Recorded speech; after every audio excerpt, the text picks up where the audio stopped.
Jurassic Park, in a sense, was shot in my mind in 3D with shots of the animals coming into the lens and a lot of kind of visual background, foreground dynamics. I like to call them trombone effects, where suddenly creatures and people are running toward the camera. There was a lot of, I think, subconscious 3D etiquette in my first approaching the material a long time ago. Never in a second did I ever think that I was going to be making this movie or could be making this movie in 3D, because 20 years ago 3D wasn't ready for prime time. But now that it is, and the post-conversion of Titanic was so extraordinary, it looked like it had been shot originally in 3D.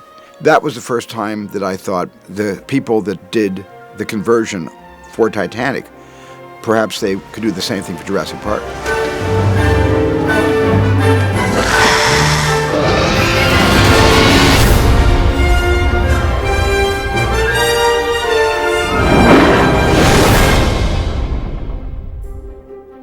With movies like Jurassic Park, you instantly think what 3D can bring to the experience. And what Stereo D brings to this is they've recognized that the important part of the process is to have a relationship with the filmmakers and to go literally shot by shot through the film and deeply understand what the intentions were from the beginning. Increase that expansion so you really feel it. We sat down in the screening room at Amblin with Steven Spielberg and watched Jurassic Park, the original, and talked through the movie of what he wanted it to look like in 3D.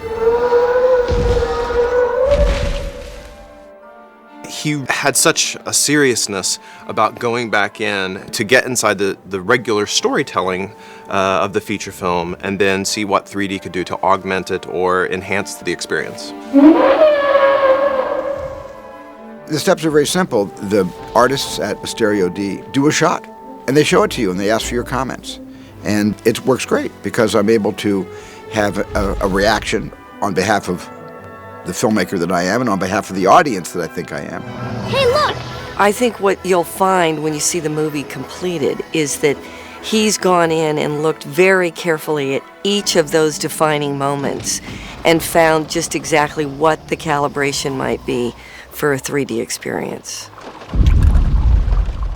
Jurassic took about 9 months to complete. The team includes stereographers and hundreds of artists that are specifically tasked with isolating every small detail inside the shot so that we can add depth to it. Then we have a group of artists artistically animating depth through every single frame.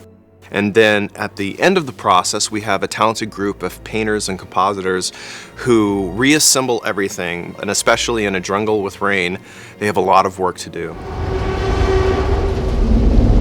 When the T-Rex breaks out of its pen, the first thing I noticed was that the rain was contained inside the 185 frame. So what they did was I asked for some foreground rain to be separate from the middle ground and background rain. Some of the blue specular rain coming out from upper negative left and spilling down to the center of the screen. All of those elements have to be broken out to create a believable experience in 3D. So you had to add atmospheric effects, a little bit of rain, a little bit of mist, really just sort of have the environment engulf you. You actually see the rain now, but very close to your own experience, more than you ever saw it in 2D.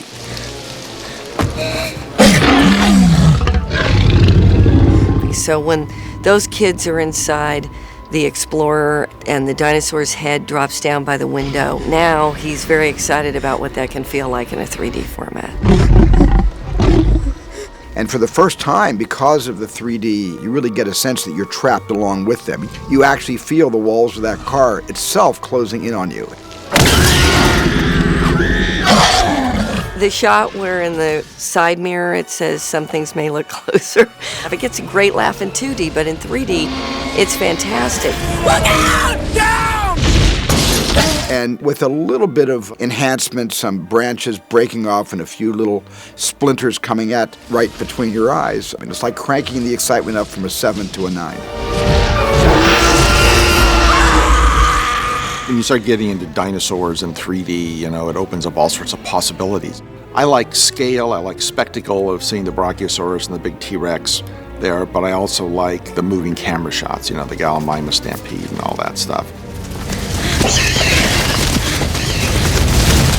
One of my favorite shots is the T-Rex jumping out and grabbing the Gallimimus with the cast in the foreground looking over the log, because that's got a lot of depth, that shot in it.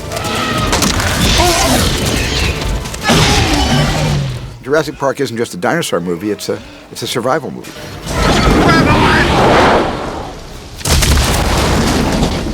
And there's a lot of set pieces that don't involve animals. One of my favorite set pieces in 3D is when Tim is in the car and Dr. Grant climbs the tree, gets Tim out, and then the branch breaks, and it's a race to get to the bottom before the car crushes them. Go, go, go, go, Tim, go! The most rewarding moment of this process for me was the first time we showed Steven the Jeep falling out of the tree.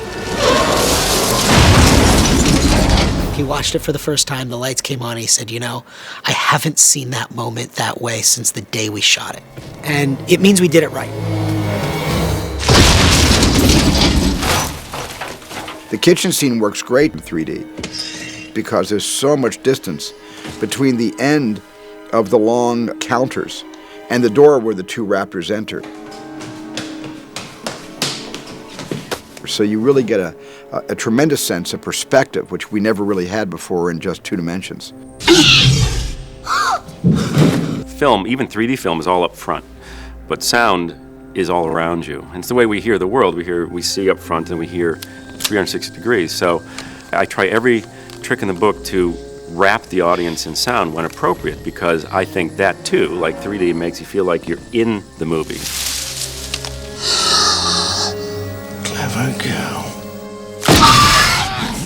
I took advantage of this opportunity to remix a little bit and kind of update the mix. I got a little more radical, pulling things back and playing with things behind you. And I might have pushed things like the big T-Rex roars a little bit bigger and broader than I did before. So I apologize if anyone thinks it's too much, but I don't think so.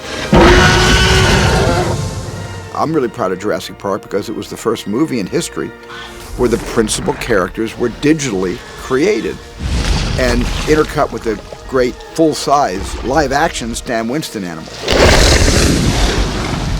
That blending of the digital with the analog, I'm so proud of it, how seamless that was 20 years ago, and how seamless it seems even today in 3D.